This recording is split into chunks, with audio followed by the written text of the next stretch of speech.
যে আমরা যে কাজগুলো করি এই কাজের মধ্যে যদি আমরা সতর্ক অবলম্বন না করি তাহলে আমাদের কিন্তু যে কোনো মুহূর্তে দুর্ঘটনা ঘটতে পারে। এই যে দেখেন চোখে কিন্তু গ্লাস বেঁধে কিন্তু কাজ করা হচ্ছে এখানে, মানে চোখের সুরক্ষার জন্য, অর্থাৎ চোখের নিরাপত্তার স্বার্থে এখানে গ্লাস ব্যবহার করা হয়েছে। ইতিমধ্যেই নওগাঁ আমার এক ভাই রয়েছে, সেও কিন্তু প্লাম্বারের কাজ করে, নওগাঁ আরিফ। এই আরিফ ভাইয়ের কিন্তু চোখটা কিন্তু নষ্ট হয়ে গেছে ভাই এই কাজ করতে গিয়ে।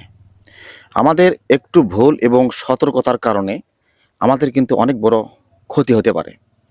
তো সবাই স্ক্রিনে দেখতে পাচ্ছেন ভাইটার যে অবস্থা, আমি তাকে কালকে দেখে আসছি এবং অপারেশনের সম্পন্ন করে কিন্তু আমি বাড়ি ফিরছি। তখন ওনার বাড়ি নওগাঁ, আমার বাড়ি বগুড়াতে। বগুড়া যেহেতু শহীদ জিয়াউর রহমান মেডিকেল কলেজে সে ভর্তি আছে, চিকিৎসাধীন অবস্থায় রয়েছে আলহামদুলিল্লাহ। সবাই তার জন্য দোয়া করবেন এবং তার পাশে আমরা যেন দাঁড়াতে পারি, তার পরিবারের পাশে যেন দাঁড়াতে পারি।